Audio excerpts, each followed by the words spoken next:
Cambridge IELTS 4 by University of Cambridge ESOL Examinations. Published by Cambridge University Press. This recording is copyright. CD 1. Test 1. You'll hear a number of different recordings and you'll have to answer questions on what you hear. There will be time for you to read the instructions and questions, and you'll have a chance to check your work. All the recordings will be played once only.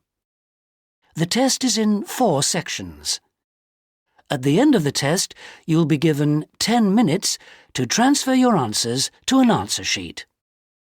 Now turn to Section 1. Section 1. You'll hear a young student asking the social organizer of his school for information about organised trips. First, you have some time to look at questions 1 to 4.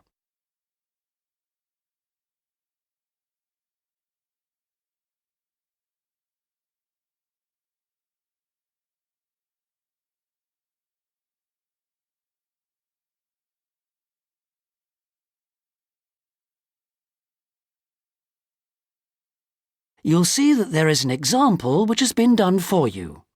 On this occasion only, the conversation relating to this will be played first.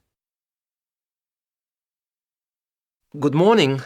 Good morning. How can I help you? I understand that the school organizes trips to different... Yes, we run 5 every month. 3 during weekends and 2 Wednesday afternoon trips. There are 5 trips every month, so 5 has been written in the notes. Now we shall begin. You should answer the questions as you listen because you will not hear the recording a second time. Listen carefully and answer questions 1 to 4. Good morning. Good morning. How can I help you? I understand that the school organizes trips to different... Yes, we run 5 every month. 3 during weekends and 2 Wednesday afternoon trips. What sort of places? Well, obviously it varies, but always places of historical interest, and also which offer a variety of shopping because our students always ask about that. And then we go for ones where we know there are guided tours because this gives a good focus for the visit. Do you travel far? Well, we're lucky here, obviously, because we're able to say that all our visits are less than 3 hours' drive. How much do they cost? Again, it varies. Between £5 and £15 a head, depending on distance. Uh-huh. Oh, and we do offer to arrange special trips if, there are more than 12 people. Oh, right. I'll keep that in mind. And what are the times normally? We try to keep it pretty fixed so that students get to know the pattern. We leave at 8:30 a.m. and return at 6 p.m. We figure it's best to keep the day fairly short. Oh, yes. And how do we reserve a place? You sign your name on the notice board. Do you know where it is? Uh-huh. I saw it this morning. And we do ask that you sign up 3 days in advance, so we know we've got enough people interested to run it, and we can cancel if necessary, with full refund, of course. That's fine, thanks. Before you hear the rest of the conversation, you have some time to look at questions 5 to 10.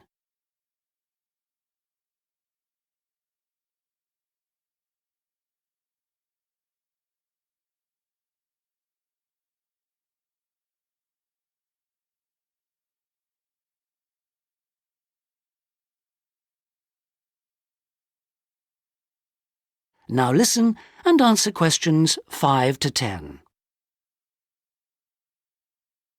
And what visits are planned for this term? Right, well, I'm afraid the schedule hasn't been printed out yet, but we have confirmed the dates and planned the optional extra visits, which you can also book in advance if you want to.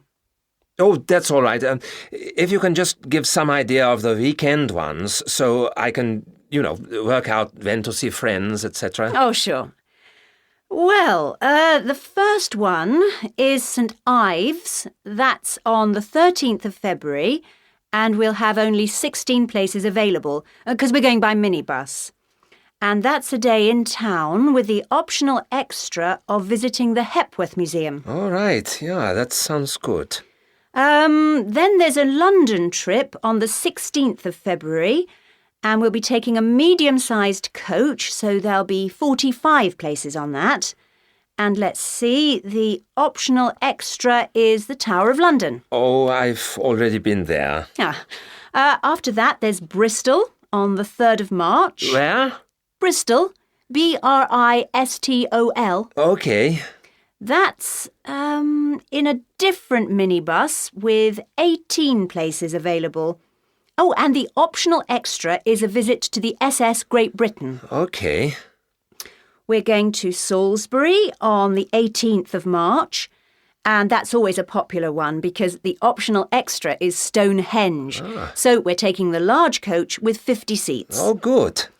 And then the last one is to Bath on the 23rd of March. Oh, yes. Is Bath the Roman city? Yes, that's right.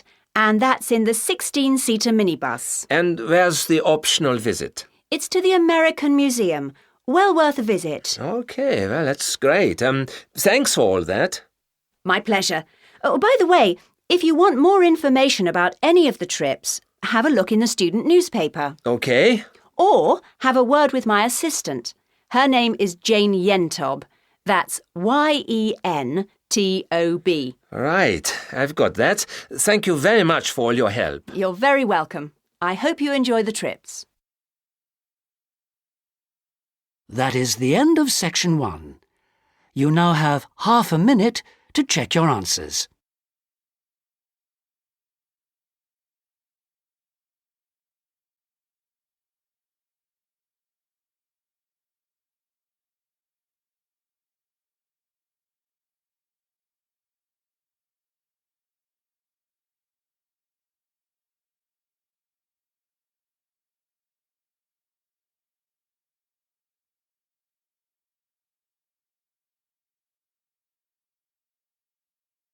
Now turn to section 2.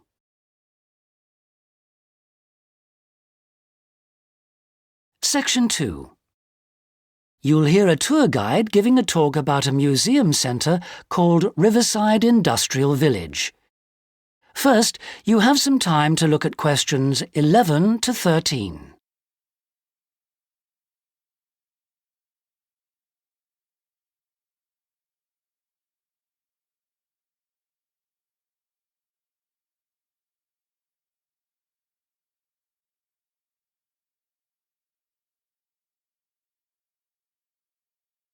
Now listen carefully and answer questions 11 to 13.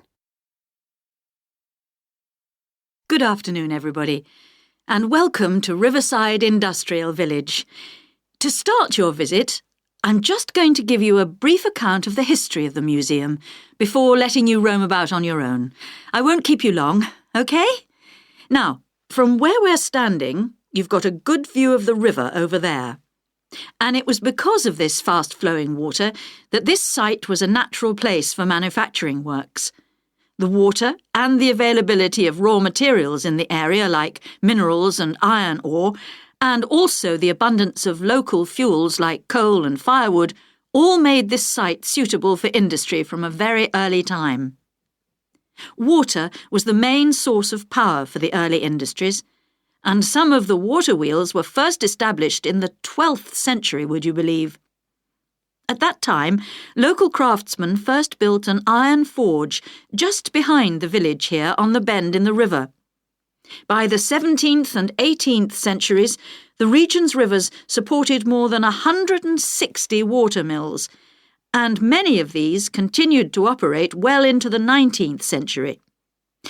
But then the steam engine was invented. And then the railways came, and the centres of industry were able to move away from the rivers and the countryside and into the towns. So industrial villages like this one became very rare. So, that's the history for you. If you'd like any more information, you can ask me some questions, or you can read further in our excellent guidebook. Before you hear the rest of the talk, you have some time to look at questions 14 to 20.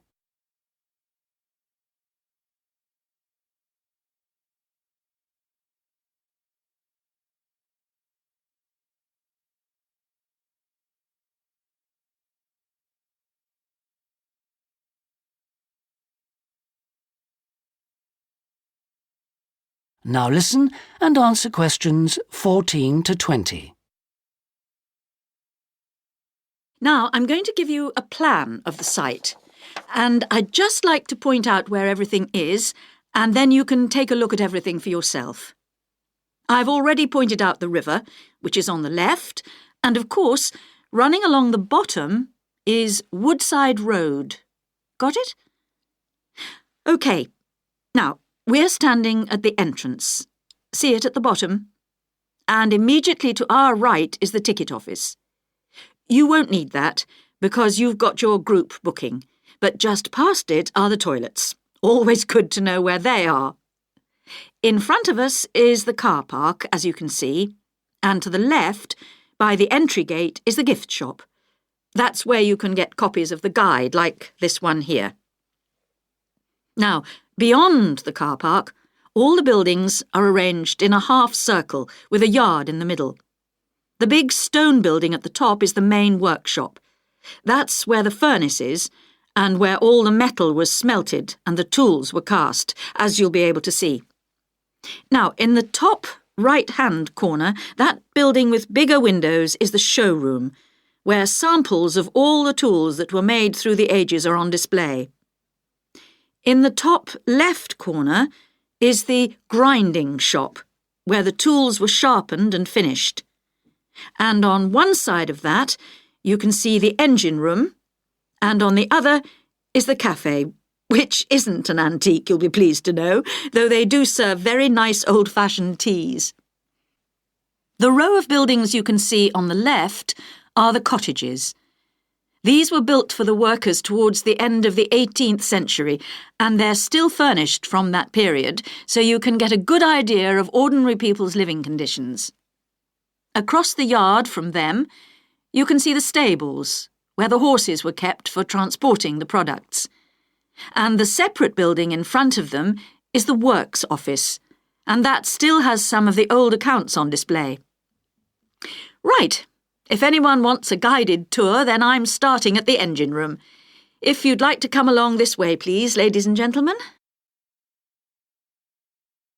That is the end of section 2. You now have half a minute to check your answers.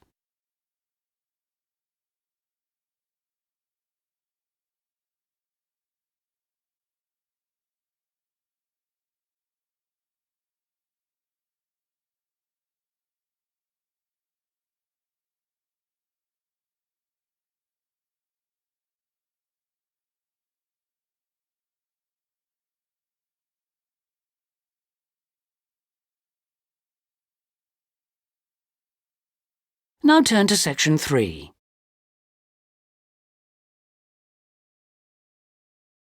Section 3. You'll hear Melanie, a student, talking to one of her lecturers about her studies. First, you have some time to look at questions 21 to 27.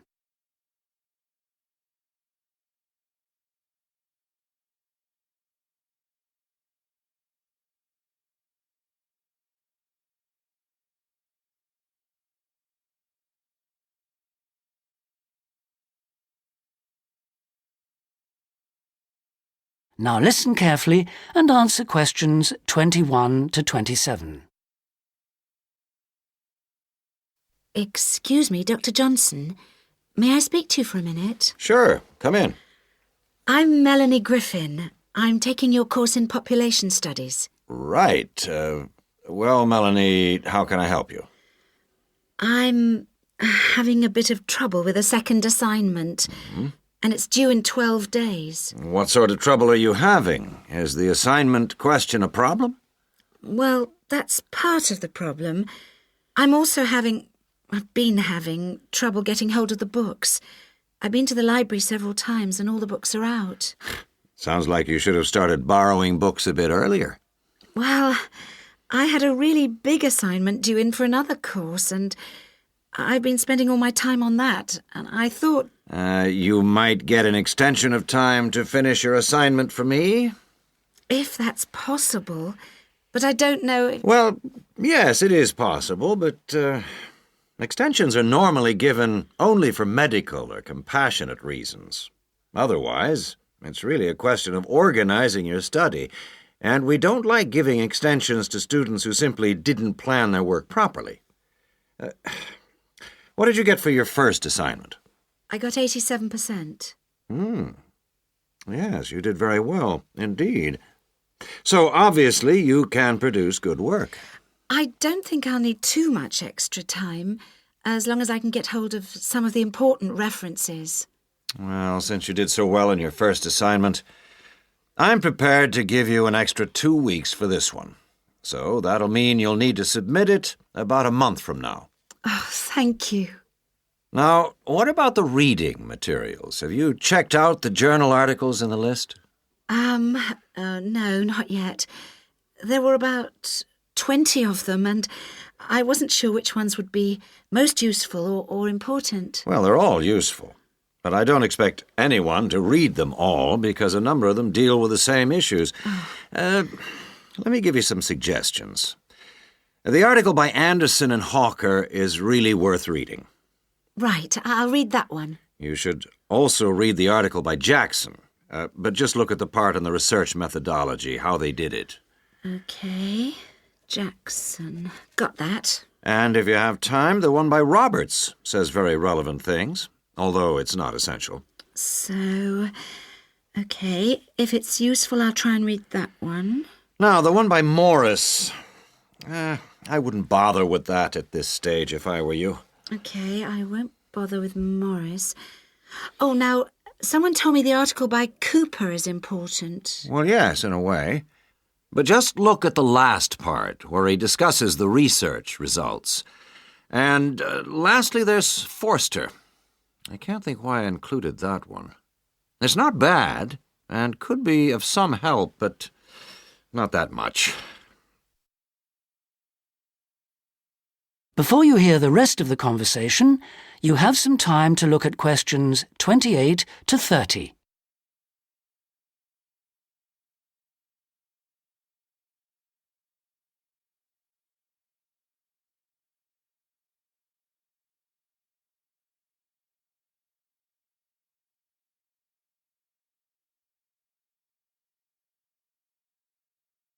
Now listen and answer questions 28 to 30. Now, let's deal with the assignment question. What's the problem there? It's the graph on page 2. What seems to be the problem? It's just the bar graph showing reasons why people change where they live. Well, I've got a photocopy, but the reasons at the bottom are missing. Ah, okay. Look at the first bar on the graph. Now, that indicates the number of people who move because they want more space. Oh, I see. Bar 1. Okay. Now, what about the next bar? Bar 2 is to do with the people living nearby, disturbing them. So they chose to move away to somewhere quieter. Now, let's look at bar number 3. Another reason people change their place of living is because they want to be closer to the city. Okay. Proximity to the city is an issue. Now, bar number 4 refers to problems when the owner of the property won't help fix things that go wrong. In other words, the owner is not helpful, and so the tenants move out. Okay. Now, what about bar 5? Bar 5 is about those people who move because they need a bus or train to get them into the city or to go to work. Okay. And bar 6? Bar number 6 is interesting. That reason was given quite a lot. People moving because they wanted to be in a more attractive neighborhood. Oh, yes. Thank you very much. That is the end of section 3. You now have half a minute to check your answers.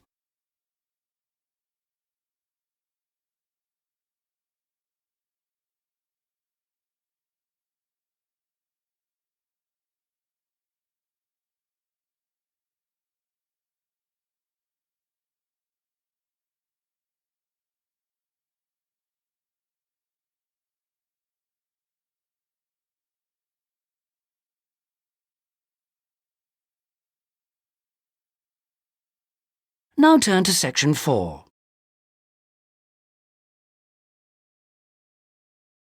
Section 4. You'll hear a talk on the subject of the urban landscape. First, you have some time to look at questions 31 to 40.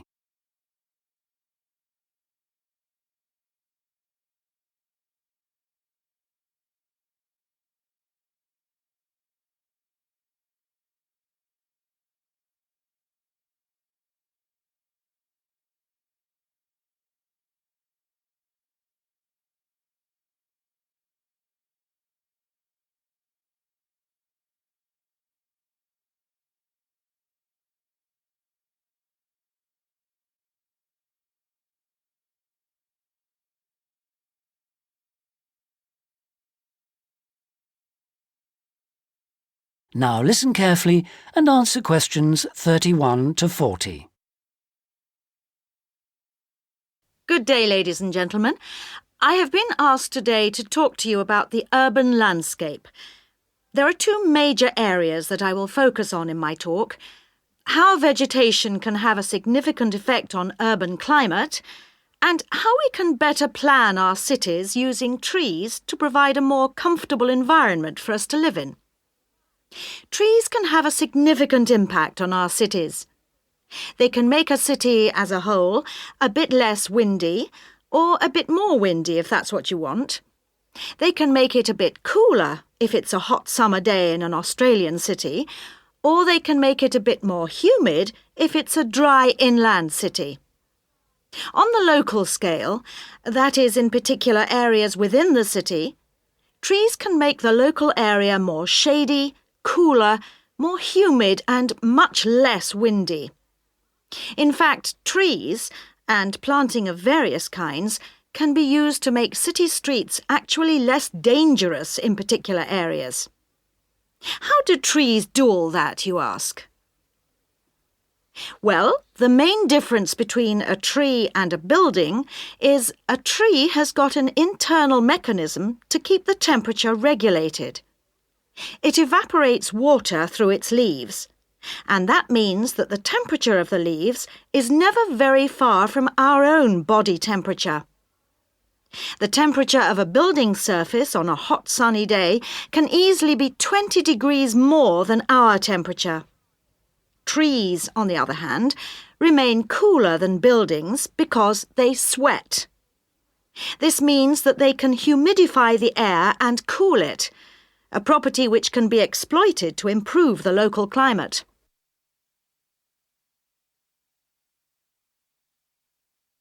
Trees can also help break the force of winds. The reason that high buildings make it windier at ground level is that as the wind goes higher and higher, it goes faster and faster. When the wind hits the building, it has to go somewhere.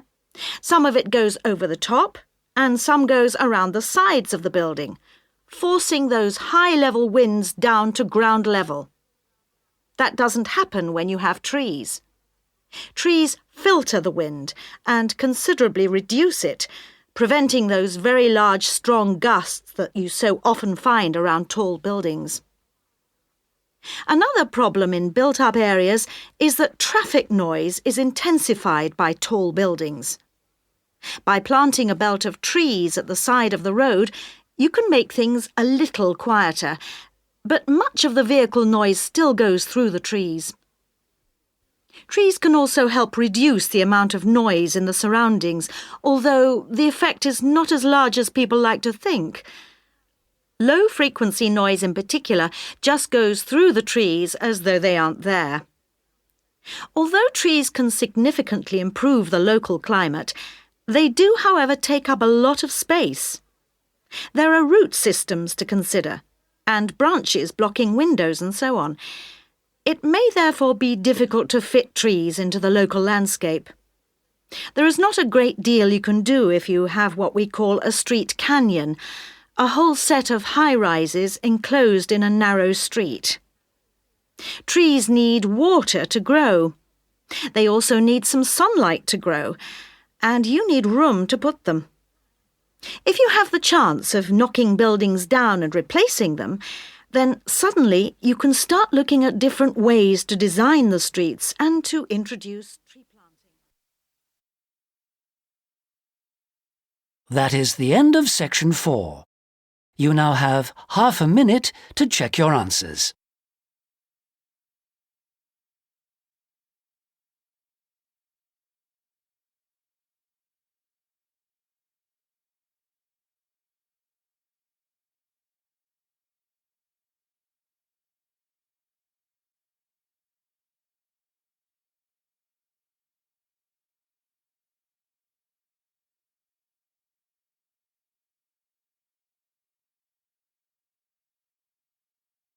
That is the end of the listening test.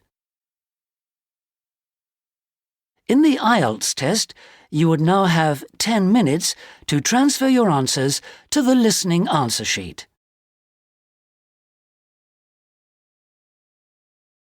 Test 2. You'll hear a number of different recordings and you'll have to answer questions on what you hear. There will be time for you to read the instructions and questions, and you'll have a chance to check your work. All the recordings will be played once only. The test is in 4 sections. At the end of the test, you'll be given 10 minutes to transfer your answers to an answer sheet. Now turn to Section 1. Section 1. You'll hear 2 tourists, Sally and Peter, talking in a coffee shop. First, you have some time to look at questions 1 to 5.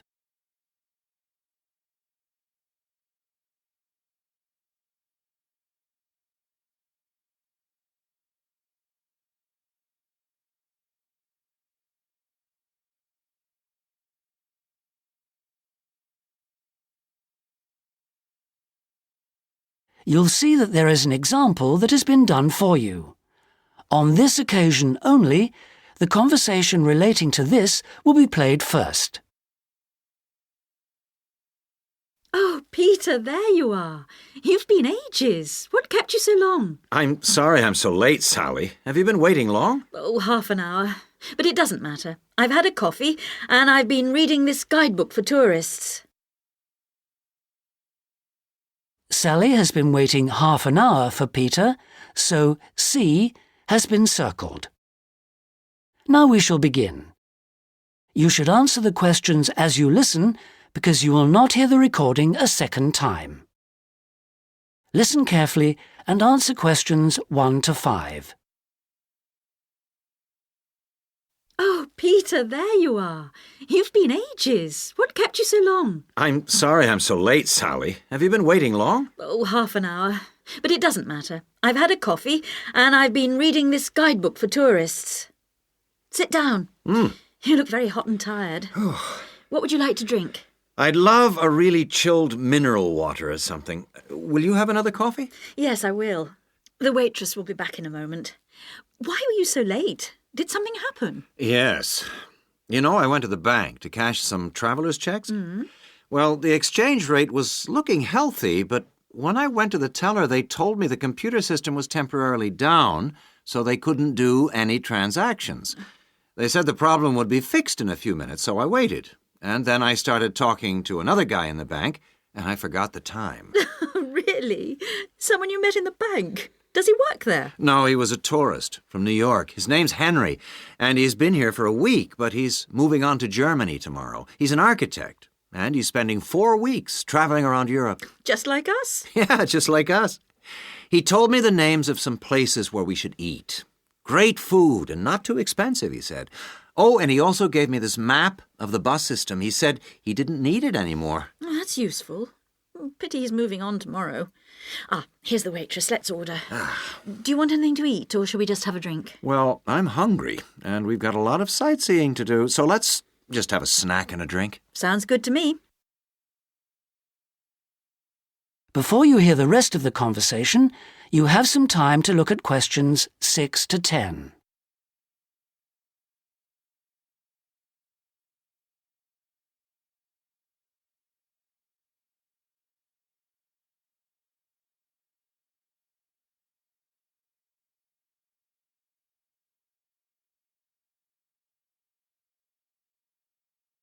Now listen and answer questions 6 to 10. Well, let's decide what we'll see today. I guess the best place to start is the cathedral, and then the castle. What are the opening times for those two? Well, according to this guidebook, the cathedral is only open from 9:30 in the morning until midday. Oh, no, hang on. That's the Cathedral Museum. Oh. The cathedral itself is open morning and afternoon. The castle is just open from 1 to 5, so we can't go there until after lunch. I really want to spend some time in the art gallery, because they've got this wonderful painting by Rembrandt that I've always wanted to see. What else should we see? Well, the guidebook says the botanical gardens are worth spending some time in, and they're open all day from 8 to 6, so we can go there any time. I'd like to go to the markets near the river too, but, oh, no, wait, that's only in the mornings too. As well as today and tomorrow, we can see some other places on Monday, you know. But I don't think the markets will be open then. They only open on Thursdays, so we've missed them for this week. Maybe we should go to the cathedral today because it's Sunday tomorrow, and even though it's open every day, it might be more difficult to get in tomorrow because of the church services. That's true. But the art gallery isn't open on Sundays at all, so we'll have to go there today. The castle's open every day except Mondays, so we're okay there. And the gardens, of course, only close at night. Are all these places free, or do we have to pay to go in? What does the guidebook say? I think there's a charge for all of them, except the botanical gardens. Oh, and the markets. Of course, you don't pay to go in. Okay. Well, it looks like our plan is this. We'll go to see the painting you like first, the Rembrandt, then have lunch and go on to the castle after that, and then the cathedral. Okay. It says here that the roof of the cathedral is really beautiful. Is that right? What I really want to do at the cathedral is climb the tower. The view is supposed to be spectacular. Okay, well, that'll be more than enough for today. Then tomorrow, let's go to the botanical gardens and have a picnic. I want to sit by the river and watch the swans. This city's famous for them. That is the end of section 1. You now have half a minute to check your answers.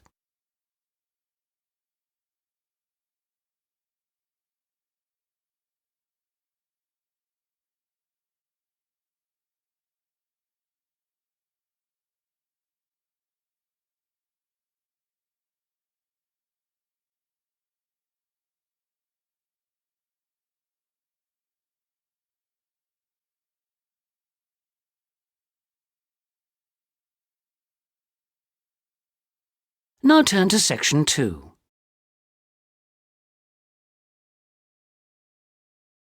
Section 2.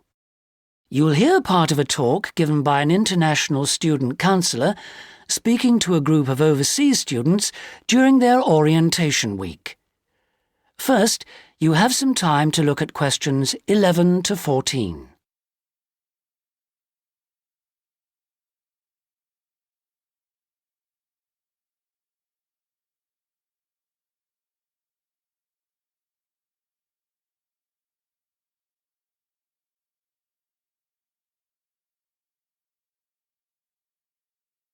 Now listen carefully and answer questions 11 to 14. So the counselling services we offer deal with any problems arising from your studies or in your life outside the university. Let's take academic counselling. If you're confused about subjects or how to combine them in your degree, then we can advise you and discuss the career you are aiming for so that you can see it all in context. We can also chase up your tutor if you're not getting proper feedback on how you are getting on in your subject. Besides help with academic problems, you may also need personal counseling. If you think you're already under stress, well, just wait till classes begin next week. You'll have to start adjusting to teaching and learning methods that may be unfamiliar to you, as well as the mounting pressure as the deadline for that first assignment creeps up on you. And, of course, you have to cope with all this without your usual social network. You know, the social contacts, family and friends you could normally rely on for help. All of this causes anxiety. Studying overseas can trigger a personal crisis. You may have left a lot of what you might call unfinished business back in your own country. Or you may have interrupted personal relationships or even sometimes have broken them off to come overseas. And so the student often feels lonely, unhappy, unmotivated, and unable to concentrate on studying. Or there may be other things bothering you. Our resident chaplain can offer you spiritual guidance if that's what you want, or we can put you in touch with community groups that can provide you with social contacts and friendship. Before you hear the rest of the talk, you have some time to look at questions 15 to 20.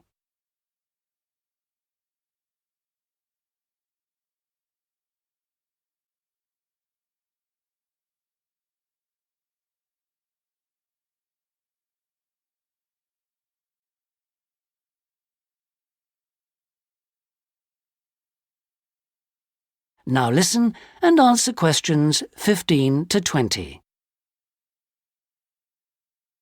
What about exam stress?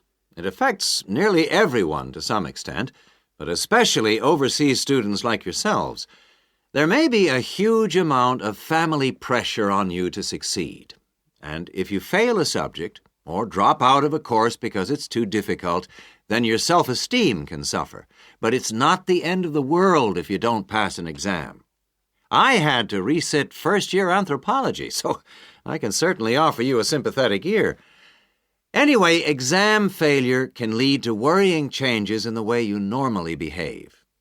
You may also be off your food, or you may have dietary problems because the local food is not to your liking and upsets you, and this can affect your health and studies.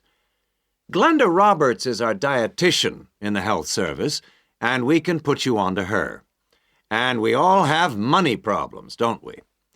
But remember, full-time students can get a low-interest loan of up to $600 to buy books and for similar study-related expenses. That's right. And you can get double that amount if you can't afford an item of equipment you need for your course, a musical instrument, for example. And it doesn't stop there.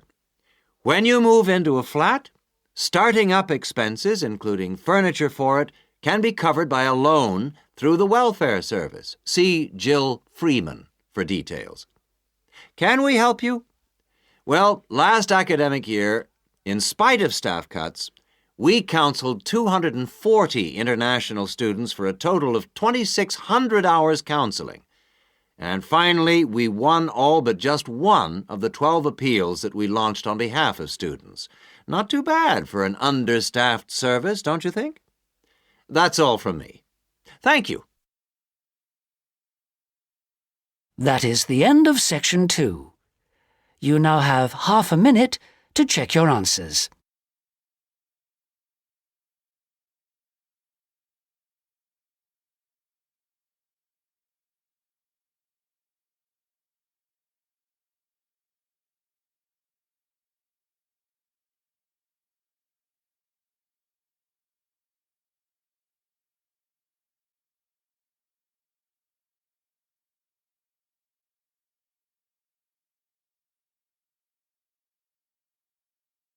Now turn to Section 3.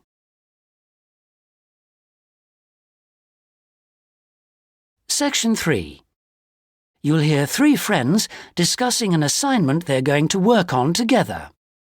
First, you have some time to look at questions 21 to 26.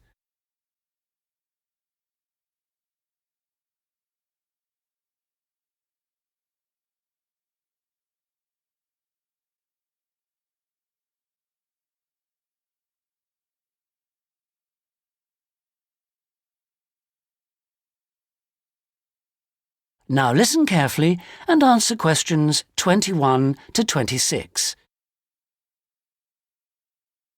Oh, there you are. Good. Sorry I'm a bit late. There was a long queue. So, have you worked out how to deal with this assignment then? Not yet. We've only been here a couple of minutes ourselves. Can you just remind me what the task is exactly? Well, there are three parts to it.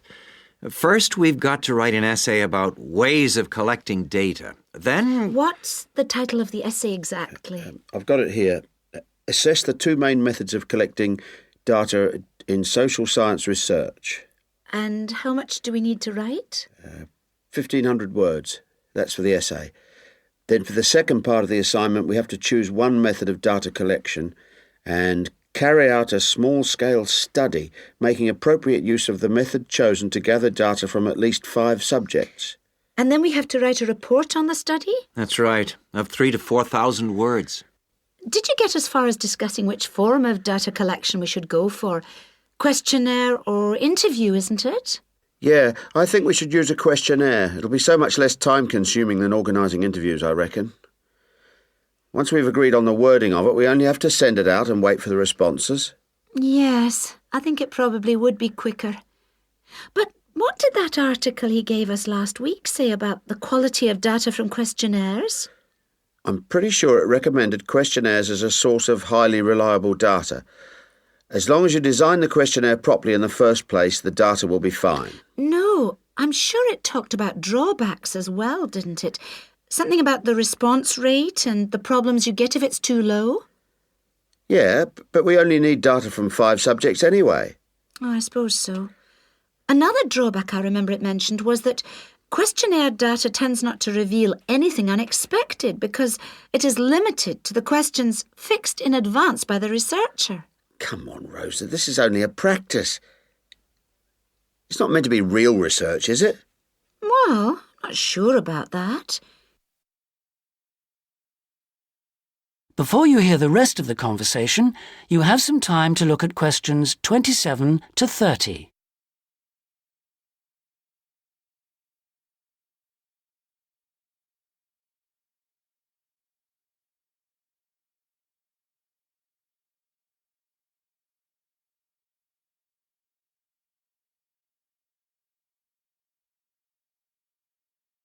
Now listen and answer questions 27 to 30. Maybe I'd better go through the article again, just to be sure. Can you remember what it was called? Sample Surveys in Social Science Research, I think. By Mehta. MEHTA? Yeah. And he also recommended a more recent book called Survey Research by Bell, I think. It's in that series published by London University. And if we try to use interviews instead, I saw a book in the departmental library that'll be helpful. It's called Interviews That Work by Wilson, published in Oxford in 1988. Right. Oh, I've got a tutorial now. Can we meet up again later this week? What about Friday morning? Suits me. 11 o'clock? Fine. Before Friday, I think we should all look through the reading list. That is the end of section 3. You now have half a minute to check your answers.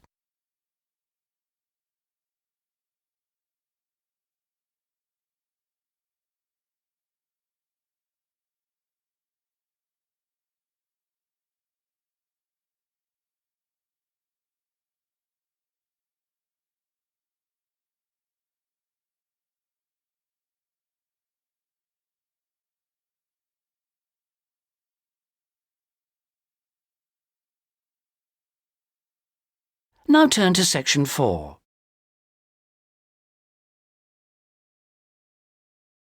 Section 4. You'll hear the beginning of one lecture in a series of lectures about crime. First, you have some time to look at questions 31 to 40.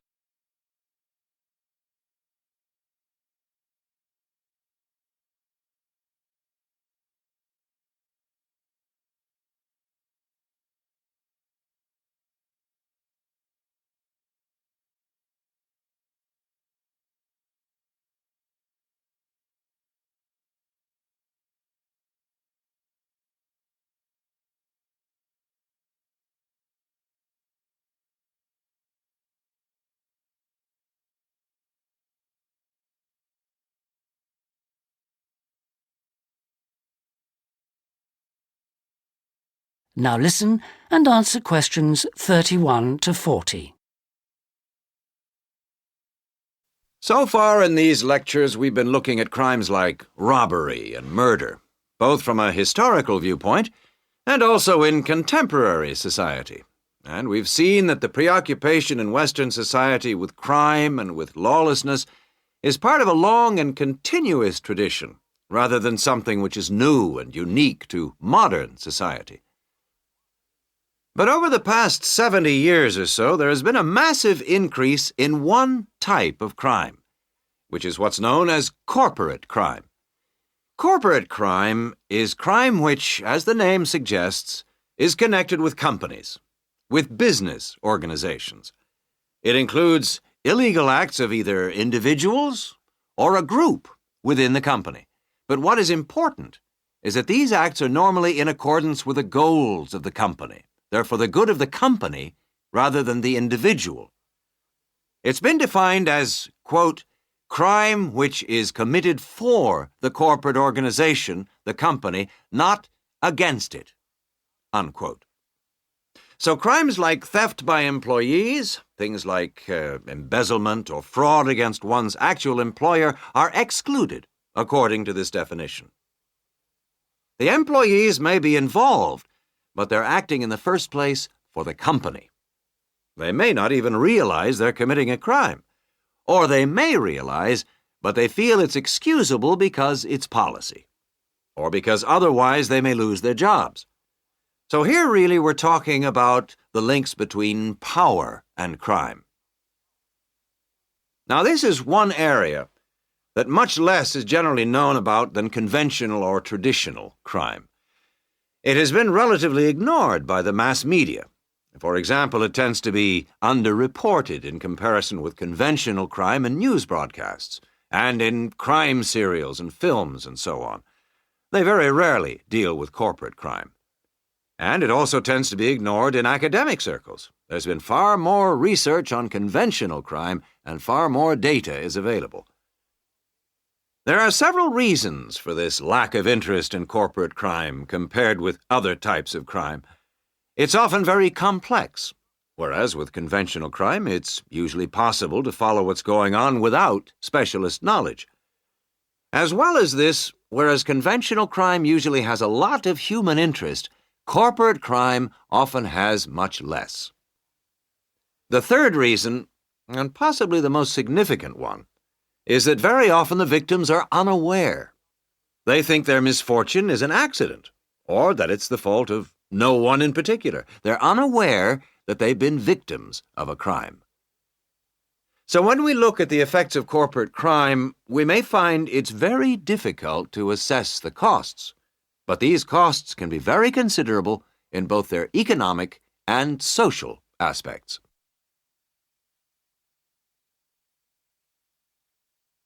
Let's look at the economic costs first. For example, if a company is producing fruit juice, and it dilutes its product so that it's just a little below the concentration it should be, many millions of people may be paying a small amount extra for their carton of orange juice. Now, small amounts like this may seem insignificant for individual customers, too small to worry about. But for the company, this deception might result in massive illegal profit. However, all studies of corporate crime agree that the individuals are in fact deprived of far more money by such crime than they are by conventional crime like robbery and theft. In addition to this, we have to consider the social costs of corporate crime, and these are again very difficult to assess, but they are considerable. They're important because they can undermine the faith of the public in the business world, and also, more importantly, because the main group of people they affect are in fact not the richer sections of society, but the poorer. So here, companies are robbing the poor to benefit the rich. There are two more points to do with corporate crime that I'd like to illustrate with reference to a specific event which occurred several years ago. This was an explosion of a large oil tanker, which caused the loss of more than 50 lives of the crew. It was an explosion which never should have happened, and a subsequent inquiry laid the blame not on anyone who had actually been on the tanker at the time, but on the owners of the tanker. They had deliberately decided not to carry out necessary repair work on the tanker as it was due to be sold, and it was this lack of repair work which was directly responsible for the explosion. Now, this illustrates 2 points to do with corporate crime. First of all, that it does not have to be intentional. The owners of the tanker certainly did not intend it to explode, but very serious consequences can result from people or organizations not considering the possible results of their actions seriously enough. The main crime here was indifference to the human results, rather than actual intention to harm anyone, but that didn't make the results any less tragic. And this leads me to my second point, that corporate crime can have very severe consequences. It's not just a matter of companies making bigger profits than they should do, but of events which may affect the lives of innocent people. And yet very often, companies, because they say they didn't intend to harm anyone, can avoid taking responsibility for the results of their actions, and that has been a very dangerous loophole in the law. Now, a further example of corporate crime was that That is the end of section 4. You now have half a minute to check your answers.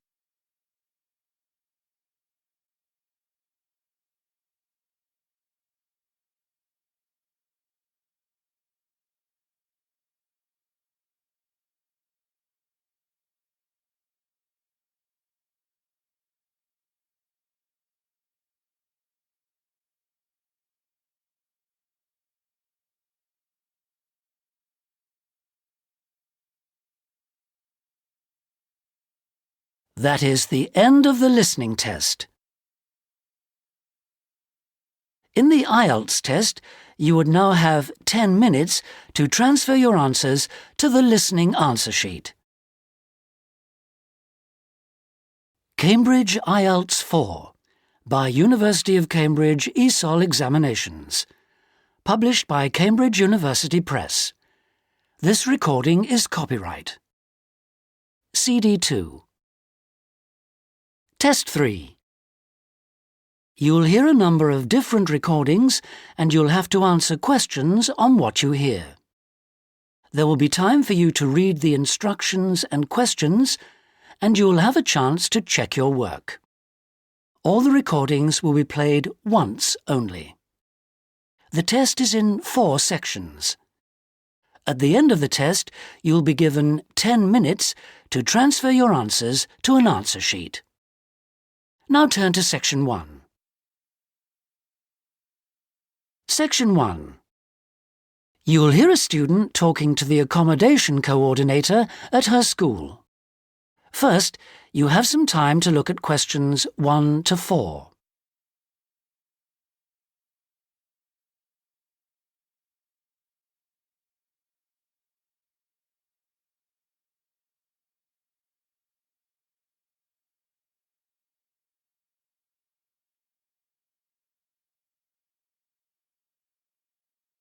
You'll see that there is an example which has been done for you. On this occasion only, the conversation relating to this will be played first. Sarah, I've heard that you want to move into a homestay family. Is that correct? Yes, that's right.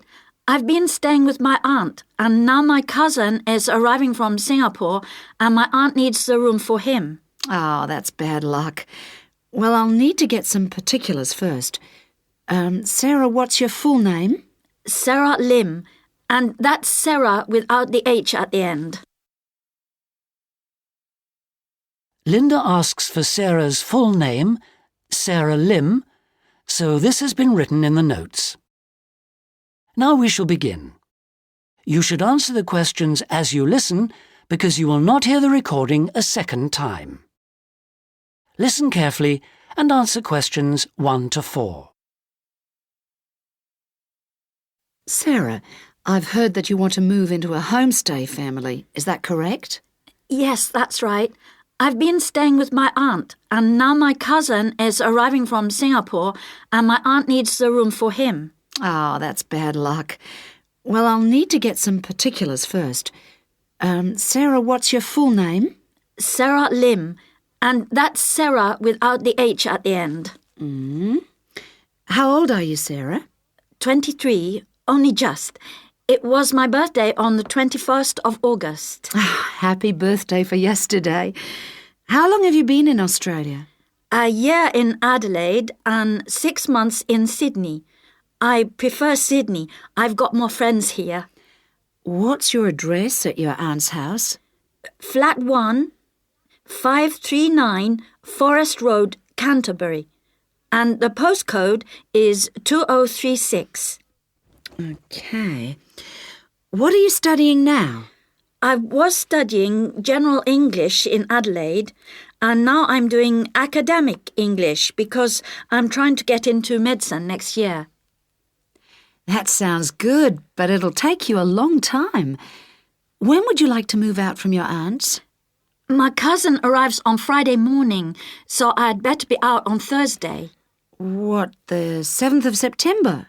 Yes, that's right. Before you hear the rest of the conversation, you have some time to look at questions 5 to 10.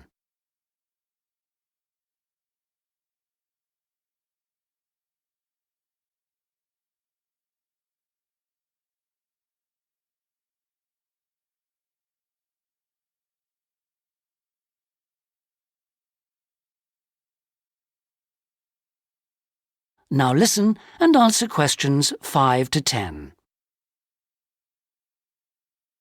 That doesn't leave us much time. Right, okay. I need to know what kind of accommodation you'd like so I can get you something suitable. Can I share a room with someone else? I've been alone in my room at my aunt's, and I've always shared with my sister, and I like that. Yes, fine. That'll save you money too. Would you like to live with a family, or do you think that a single person would be better for you? I have lots of very nice single people on my books. Do you have any women living alone, retired women? Yes, I have quite a few whose children have grown up and left home. In fact, I have some really lovely retired ladies living by themselves who just love the company of students. Most of them live in flats, but that's not a problem for you, is it? Not at all. I'm used to that. My aunt lives in a flat too, remember? I'm not used to a big house with a garden, swimming pool, pets and all that. Okay, fine. I know quite a bit about what you want now. I should let you know that your rent will be $160 per week. You'll have to pay me $320 as a deposit before you move in. The deposit is as insurance in case you break something. You'll need to pay monthly to me by cash or cheque, I don't mind. You don't need to pay for gas, electricity or water, but you will need to pay your proportion of the phone bill. Most families do that on an honour system, but you'll have to wait and see. Have you got any more questions for me?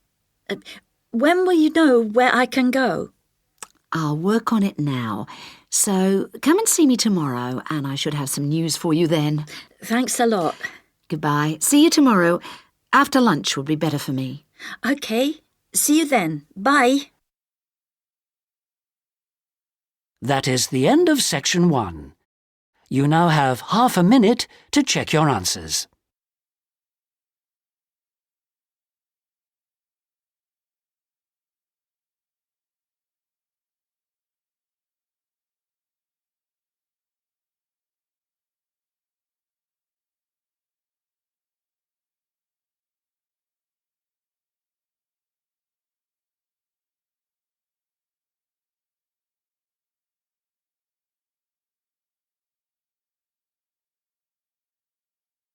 Now turn to section 2.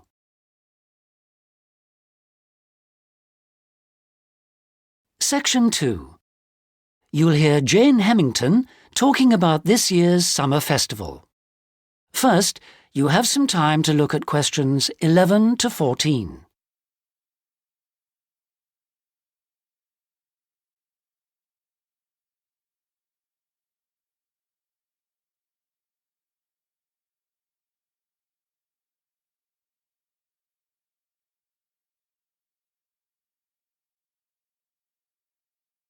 Now listen carefully and answer questions 11 to 14.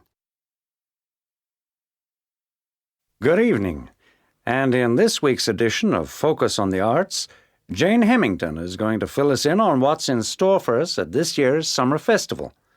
Over to you, Jane. Thank you, Jeffrey.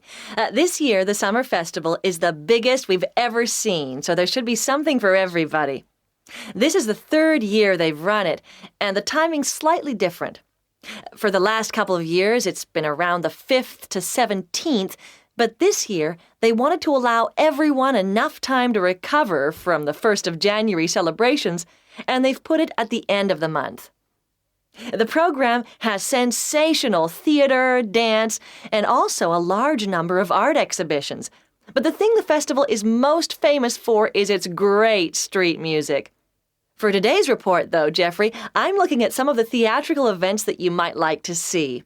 In particular, at this year's theme, circuses. I'm going to tell you about 2 circus performances, but there are plenty of others in the program. I've chosen these because they represent distinct movements within circus performance. The first is the Circus Romano from Italy. As this is a traveling circus, it follows a long tradition by performing in a marquee, which is really like a canvas portable building, usually put up in a green space or car park rather than in a theater or stadium. Before you hear the rest of the talk, you have some time to look at questions 15 to 20.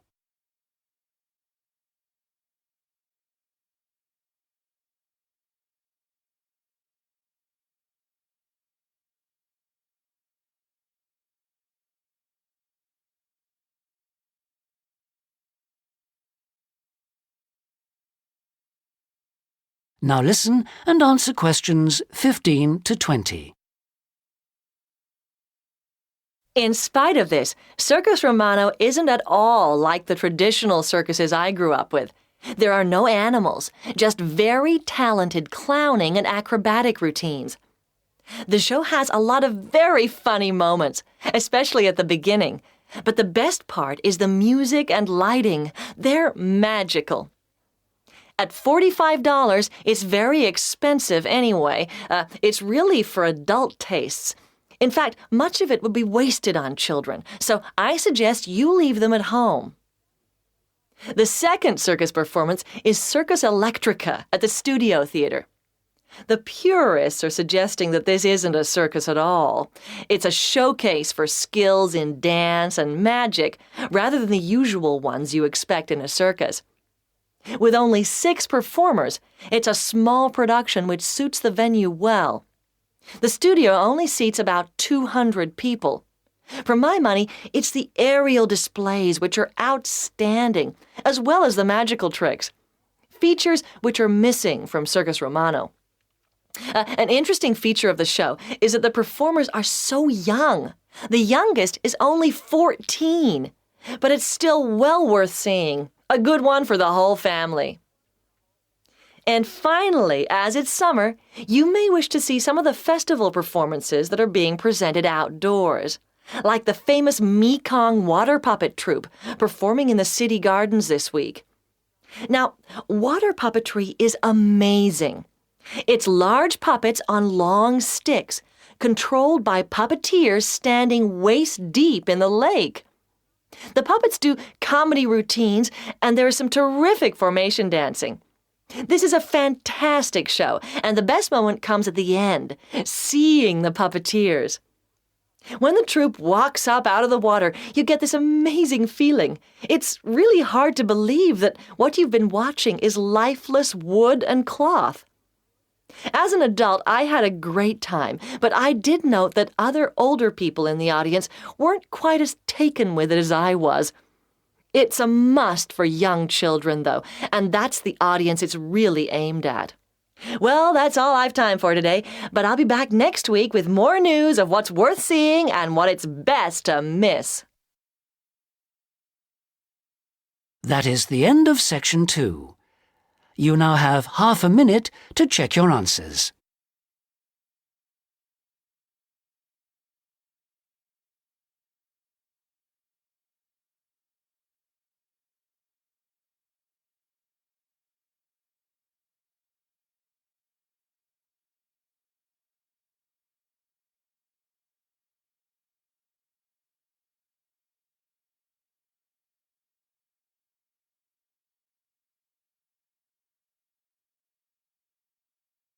Now turn to Section 3.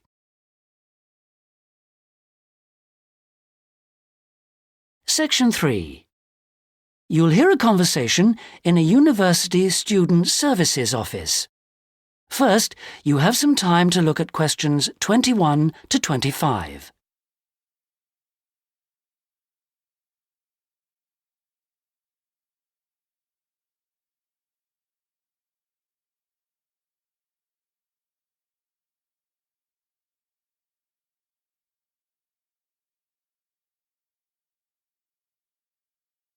Now listen carefully and answer questions 21 to 25. Hello, I'm Dawn Matthews. Yes, hello. I've been referred to you because I'm inquiring about the refresher courses that you run. I'd like to find out a bit more about them. OK. Well, we run quite a few different short courses for students who are either returning to study or studying part-time. Tell me about your situation. Well, I think that I really need some help in preparing for the coming semester, especially to build up my confidence a bit and help me study effectively because, you see, I've been out in the workforce for nearly 12 years now, so it really is a long time since I was last a student. Yes, it can seem like a long time, can't it? Well, let me start by telling you what courses we have that might suit you. Are you an undergraduate or a postgraduate, arts or sciences? Undergraduate, and I'm in the business faculty. Right then. Well, first of all, there's our intensive Study for Success seminar on the 1st and 2nd of February. Mm-hmm. It's aimed at students like you who are uncertain about what to expect at college and looks at a fairly wide range of approaches to university learning to motivate you to begin your study and build on your own learning strategies. That sounds good. What are some of the strategies that are presented? Well, we try to cover all aspects of study. Some of the strategies in writing, for example, would be improving your planning for writing, organising your thinking, and building some techniques to help you write more clearly. With reading, there'll be sessions aimed at getting into the habit of analysing material as you read it, and tips to help you record and remember what you've read. It really is very important to begin reading confidently right from the beginning. There's also advice on how to get the most from your lectures and practice in giving confident presentations, as well as how to prepare for exams. What about the motivational side of things? Well, there's a range of motivational exercises that we do to help the students feel positive and enthusiastic about their study. The process of learning and exploring a subject can lead to a whole new way of looking at the world, and the study skills and techniques that you build up can be applied in all sorts of different ways. Before you hear the rest of the conversation, you have some time to look at questions 26 to 30.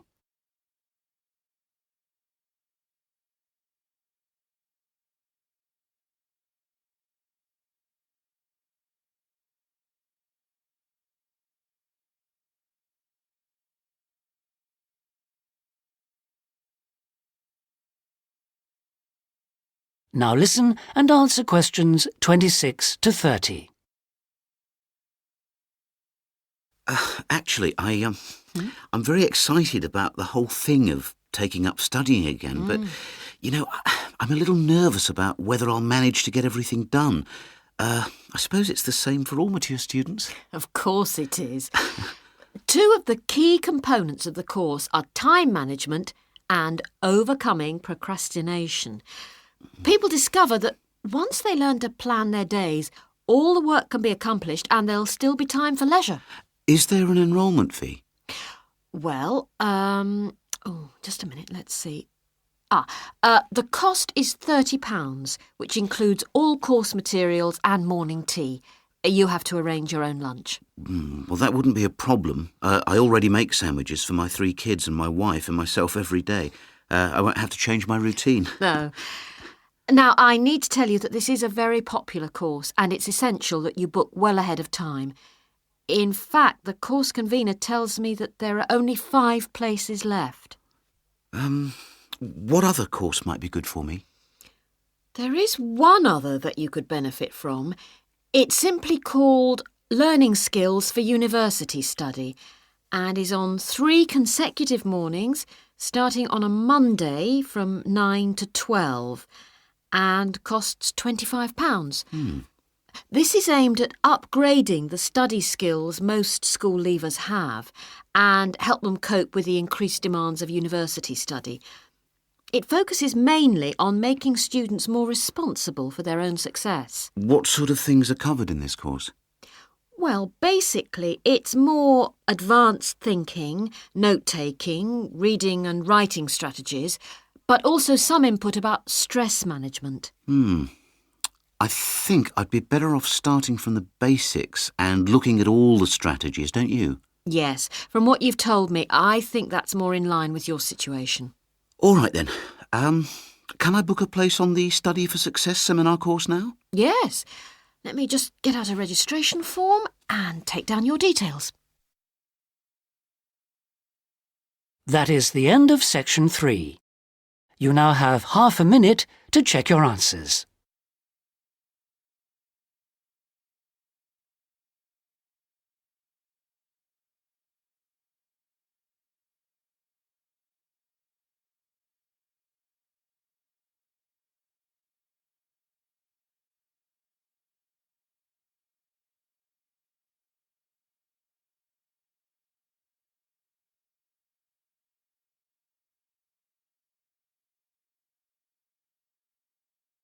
Now turn to section 4.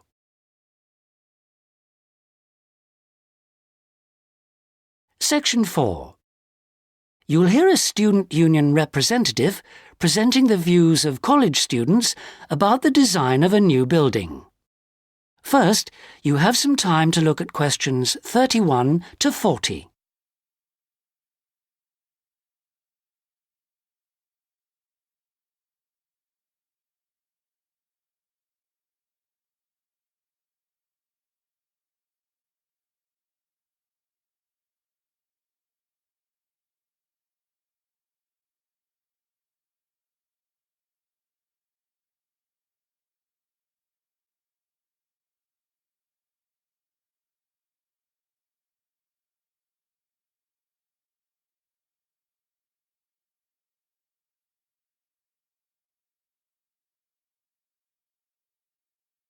Now listen carefully and answer questions 31 to 40. We're very grateful that the committee has agreed that a representative for the Students' Union can present students' suggestions about the design for the proposed new union building.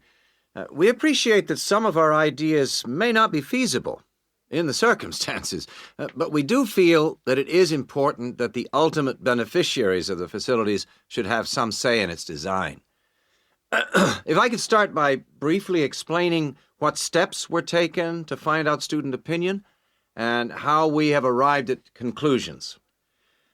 Firstly, a meeting was held in the current union for our SU committee to explain the options. Then we invited all students to submit written suggestions for the design, placing cards in a suggestion box.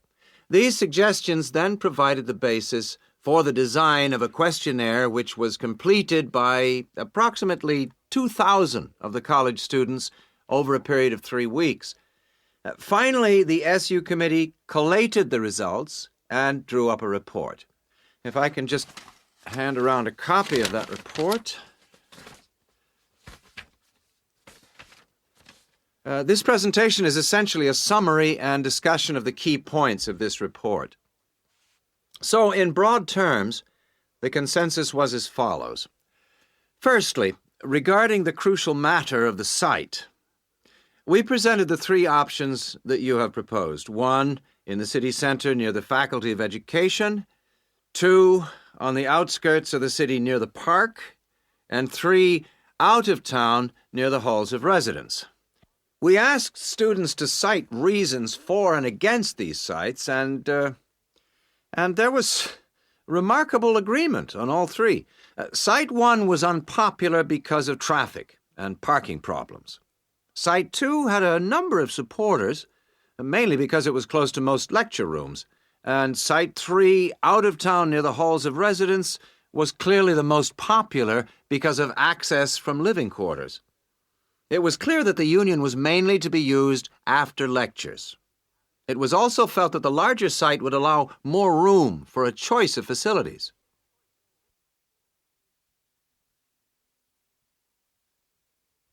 Our second area of interest was obviously the facilities. There was minimal interest in having a library on the premises, but one option seemed to be a reading room instead, more useful. We would like the current table games room to be replaced with a small gym, and if possible, a small swimming pool. Not, of course, Olympic-sized. There was a large number of respondents in favor of a travel agents and insurance center. We also request that there be the offices of the Student Counseling Center, moving this from the refectory. There was, however, much disagreement about whether to build a drama theater. Just over 40% of the respondents were in favor, but a largish minority were strongly against it, claiming that it is elitist and a waste of funds. Essentially, the jury is out on that. Finally, given the number of unfortunate incidents in the current union over the past few months, a strong point was repeatedly made about security. The recommendations would be at least video surveillance and security personnel who would check student union cards on request. We doubt if it would be feasible to have a check at reception of all people coming in. Well, this is the summary of the views of the student population. As I say, fuller details are given in our report, but I'm happy to take any questions if you have them. That is the end of section 4. You now have half a minute to check your answers.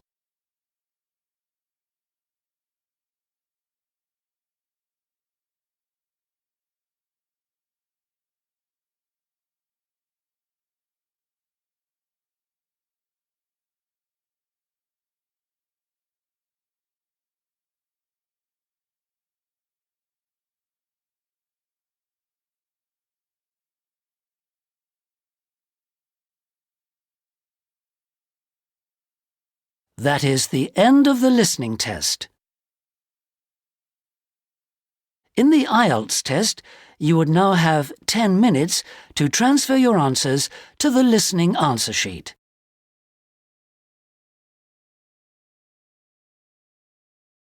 Test 4.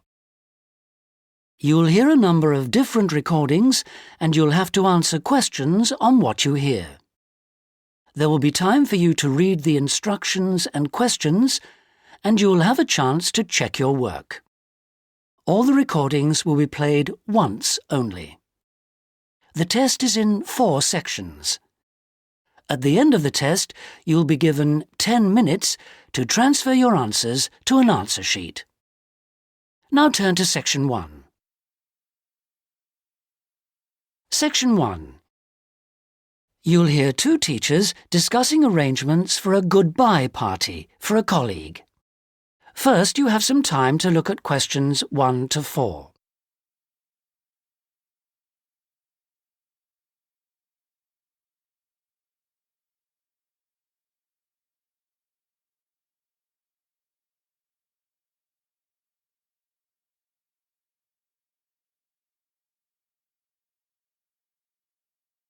You'll see that there is an example that has been done for you.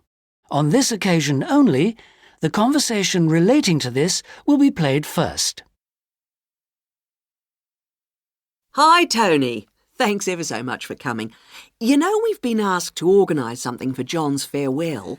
Yeah, sure. It's about time we started working out details. Exactly. We don't want to leave it so late that it's double the work. Right. Do you want me to take notes? Oh, that'd be great, thanks. Right. First thing is, when is the best time to hold it? Well, he leaves on the 24th of December. So what about the 22nd? Yeah, I think that's about right. We want it quite near the time, don't we? The date of the goodbye party is the 22nd of December. So, 22nd December has been written in the space. Now we shall begin. You should answer the questions as you listen because you will not hear the recording a second time. Listen carefully and answer questions 1 to 4. Hi, Tony. Thanks ever so much for coming. You know we've been asked to organise something for John's farewell. Yeah, sure. It's about time we started working out details. Exactly. We don't want to leave it so late that it's double the work. Right. Do you want me to take notes? Oh, that'd be great, thanks. Right. First thing is, when is the best time to hold it? Well, he leaves on the 24th of December. So what about the 22nd? Yeah, I think that's about right. We want it quite near the time, don't we? Sure. And what about a venue? In college? A hotel? I think a hotel will probably work out rather expensive. And I've been looking at the college dining room. That seems pretty reasonable. Fine. Yeah, why not? And then we ought to be thinking about invitations. Who mustn't we forget to invite? Well, obviously John and his wife. Oh, right. And the director. Uh-huh. The office staff. Yep. And all the teachers and all the students. Anyone else? Faculty heads? No, better draw the line. I don't think it's necessary. Yeah, you're right. I don't mind writing the invitations. When shall we get them out for? Enough time, but not too early.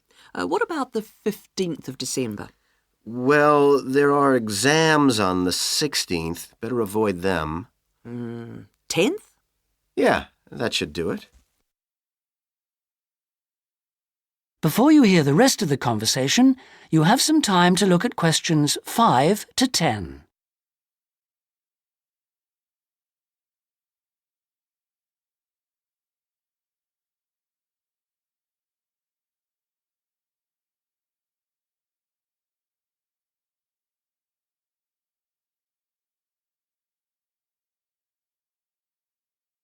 Now listen and answer questions 5 to 10. So, what does that leave? Oh, yes, a present. Would you mind doing that? No, not at all. We usually go round with an envelope during coffee break, don't we? Yeah, coffee break's always the best time, because people have got their money handy. Yeah, exactly.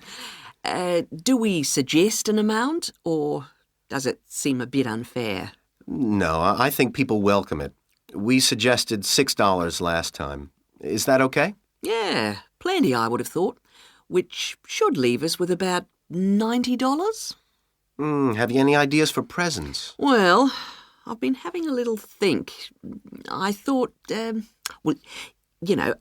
he loves music. Yeah, and books. So I thought I'd check on prices for, perhaps CD players? Yeah, that's a good idea. And also I thought maybe, a set of dictionaries. I heard him say he needed a good one. The other thing he was saying last week was that his computer printer had broken. No, I'd be really frightened about getting the wrong type. Okay, yeah. The other thing is something for the home. Jill suggested a coffee maker. Oh, yeah. I'll certainly find out what they cost. Okay. Have you got all that down? Yes. Now, we need to think a little more about the money. I know we've got a set amount from the social fund. Right. What does that cover? It's meant to cover the cost of the room. Yeah. And a certain amount for food. And also drinks? Oh, yeah, certainly. But will it be enough? What we've done in the past is to ask guests to bring some snacks. Right. We don't ask them to bring more drinks because we figure that should come from the social fund. Okay. Anything else for the guests to bring? Well, some music, because there'll be a tape deck there in the room, and we can have some dancing later on. Anything else? Well, it's just a thought, but a couple of years ago we had a really good party where we set up, some simple games. Yeah, great. Wasn't it based on photos from the students and teachers? That's right.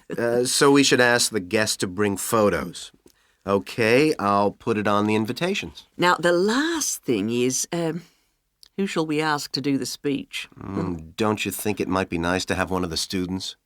Well, then the student leader? Yeah, much better than the director giving speeches again. Okay, then I'll ask her. Lovely. So, is that all? It looks like it.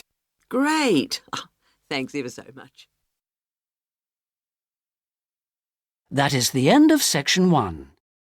You now have half a minute to check your answers.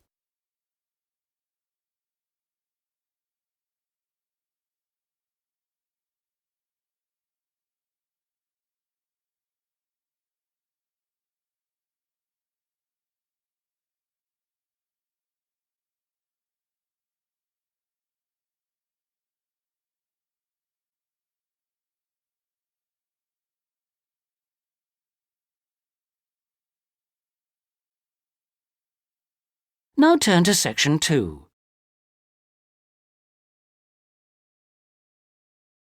Section 2. You will hear a pre-recorded message on the Travelite Travel Agency information line. First, you have some time to look at questions 11 to 15.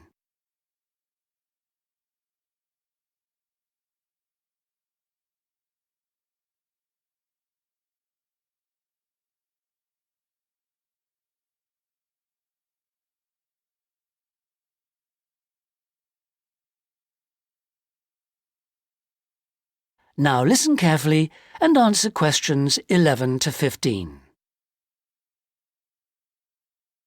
Thank you for calling the free Travelite Travel Agency information line. You will not be charged for this call. In order to deal with all calls effectively, we offer you a number of options. Please listen carefully and press your required number at the appropriate time or dial a new number. If you want to hear about special offers, please press 1.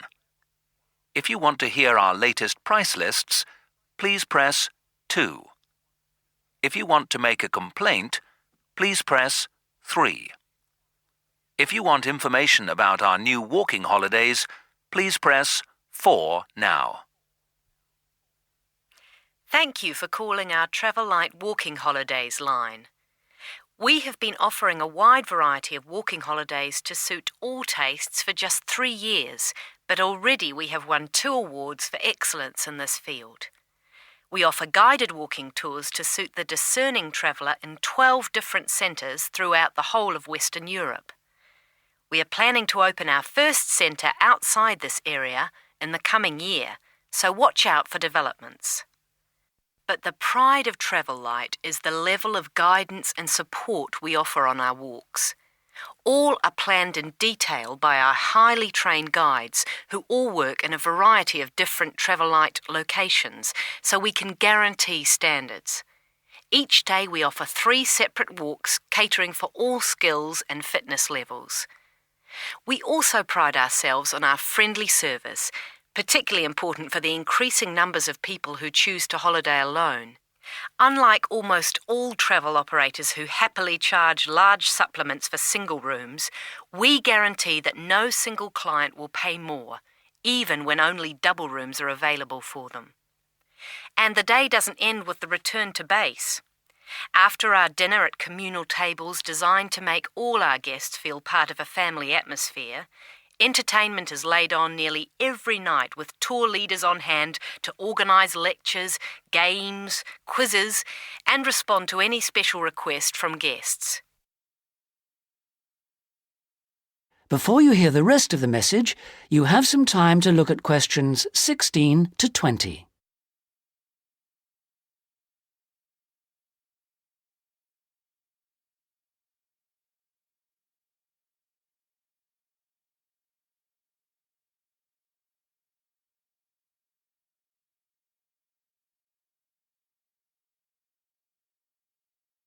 Now listen and answer questions 16 to 20. The following is a summary of costs and special inclusive offers on holidays for the coming summer. We have 3 lengths of holiday: 3-day, 7-day and 14-day. The 3-day holiday costs $180 for all accommodation, food and walking, and for the first time this year, we are including in that price the cost of picking you up from the nearest station. The 7-day holiday costs $350 per person and, as well as including the offers of the 3-day holiday, also includes a magnificent book giving the local history. On top of that, we are able to include free maps for you to better enjoy the walking and even plan in advance if you wish. For the 14-day holiday, our special price is $690 per person, and that includes all the offers for the 3- and 7-day holidays, plus membership of a local walking club, so you can better enjoy the full flavour of the local life. For further information, please contact your local travel agent. Thank you for calling the Travel Light Travel Agency Information Line. That is the end of section 2. You now have half a minute to check your answers.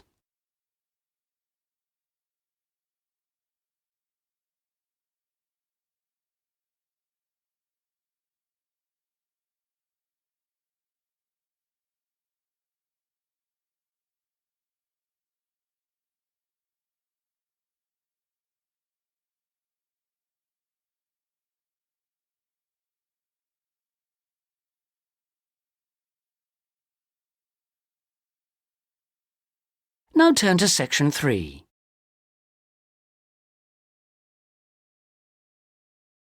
Section 3. You'll hear a conversation between 2 students who are studying to be teachers, talking about science experiments. First, you have some time to look at questions 21 to 26.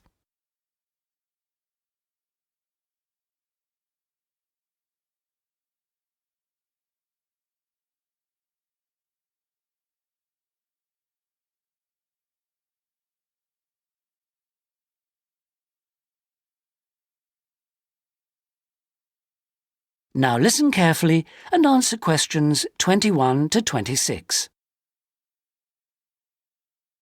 Hi, Sue. Hi, Mike. So what happened to you last week? Oh, I was sick with the flu.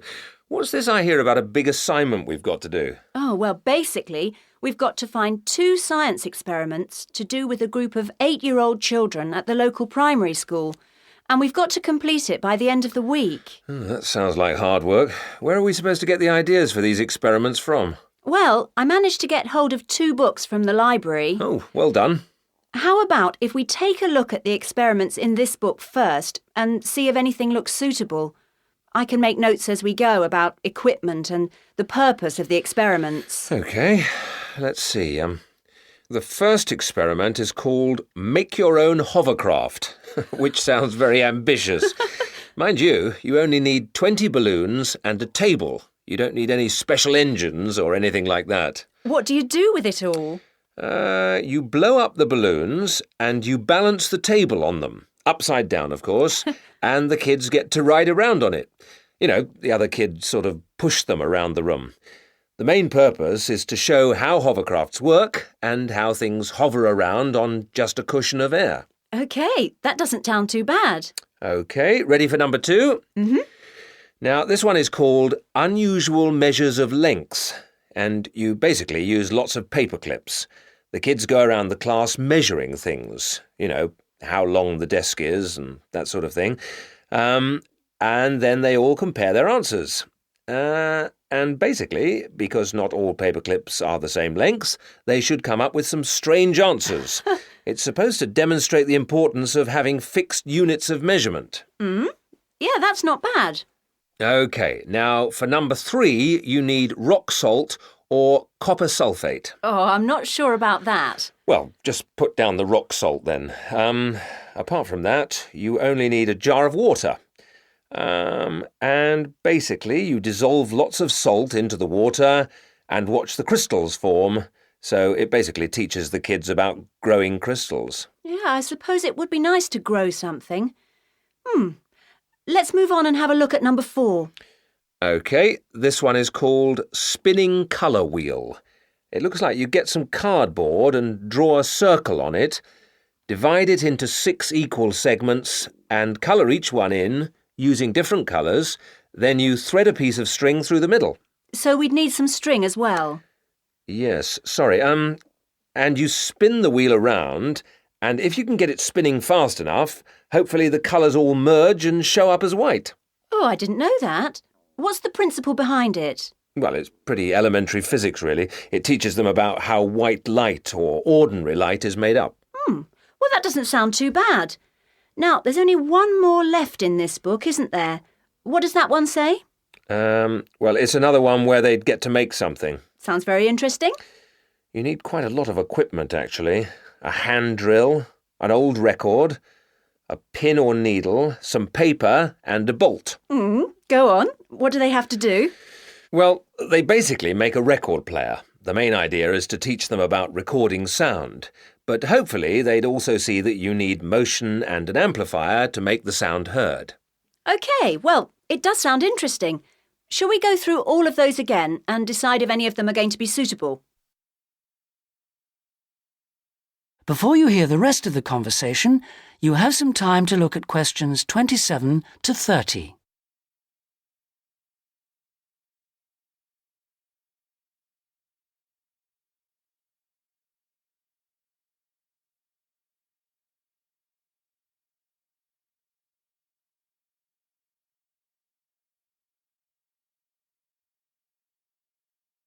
Now listen and answer questions 27 to 30. Right, number 1. I thought this one sounded nice. There'd be lots of activity, and it doesn't need too much in the way of equipment. Yes, that's true, but don't you think it's a bit risky to get a group of 8-year-olds pushing each other around a classroom like that? Well, someone could get hurt.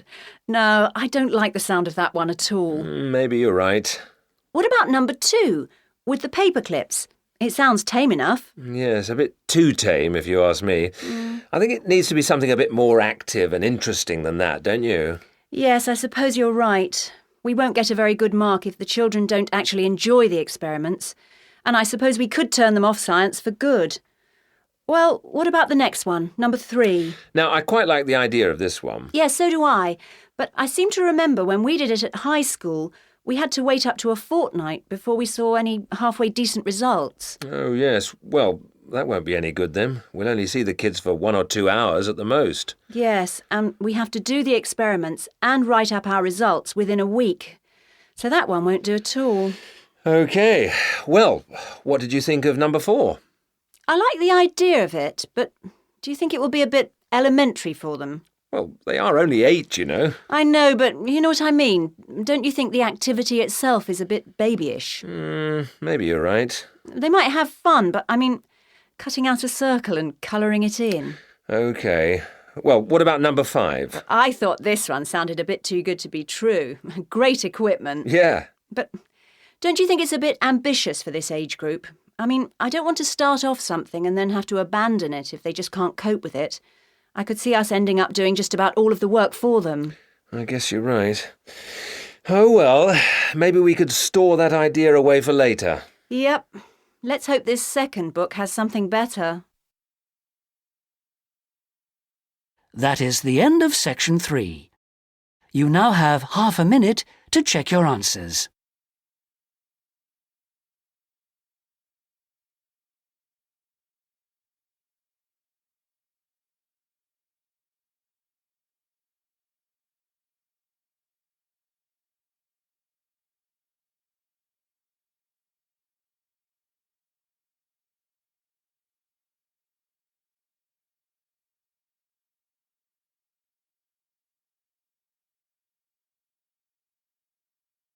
Now turn to section 4. Section 4. You'll hear a lecturer talking about the meshing of sharks in Australia. First, you have some time to look at questions 31 to 40.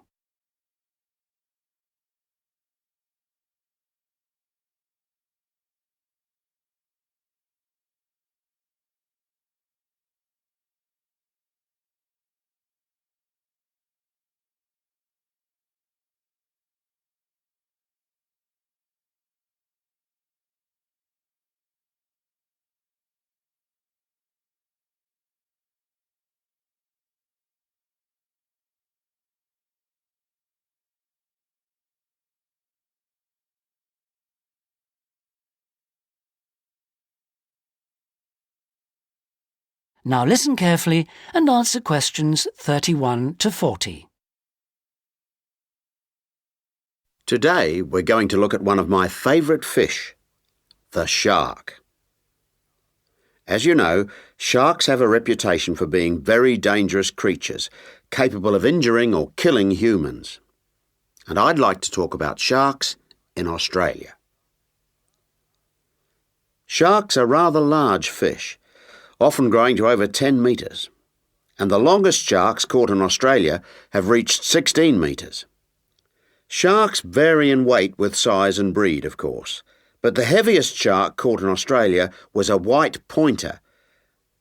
That weighed 795 kilograms. Quite a size. Sharks have a different structure to most fish. Instead of a skeleton made of bone, they have a tough, elastic skeleton of cartilage. Unlike bone, this firm, pliable material is rather like your nose and allows the shark to bend easily as it swims. The shark's skin isn't covered with scales like other fish. Instead, the skin's covered with barbs, giving it a rough texture like sandpaper. As you know, sharks are very quick swimmers. This is made possible by their fins, one set at the side and another set underneath the body, and the tail also helps the shark move forward quickly. Unlike other fish, sharks have to keep swimming if they want to stay at a particular depth, and they rarely swim at the surface. Mostly they swim at the bottom of the ocean, scavenging and picking up food that's lying on the ocean floor. While most other animals, including fish, hunt their prey by means of their eyesight, sharks hunt essentially by smell. They have a very acute sense of smell, and can sense the presence of food long before they can see it.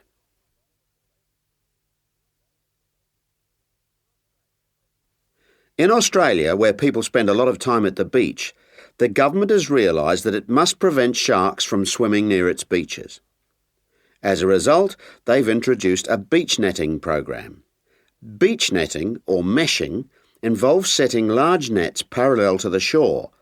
This means that the nets on New South Wales beaches are set on one day and then lifted and taken out to sea on the next day. When shark netting first began in 1939, only the Sydney metropolitan beaches were meshed. These beaches were chosen because beaches near the city are usually the most crowded with swimmers. 10 years later, in 1949, systematic meshing was extended to include the beaches to the south of Sydney.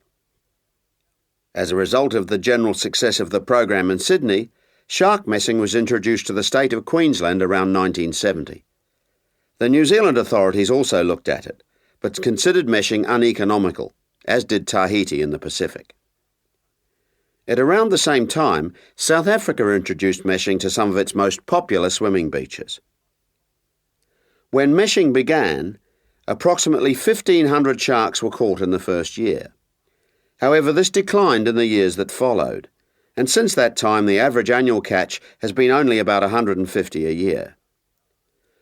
The majority of sharks are caught during the warmest months, from November to February, when sharks are most active, and when both the air and the ocean are at their maximum temperature.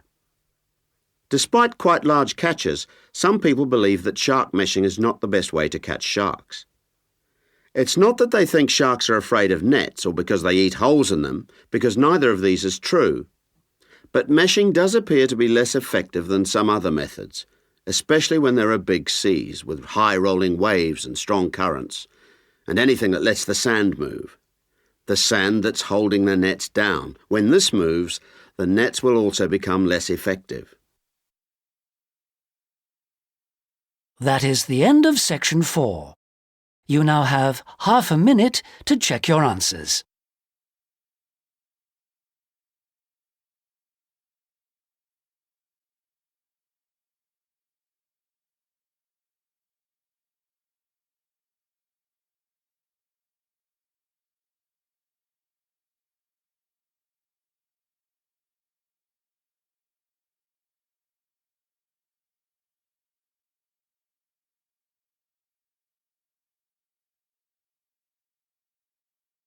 That is the end of the listening test. In the IELTS test, you would now have 10 minutes to transfer your answers to the listening answer sheet.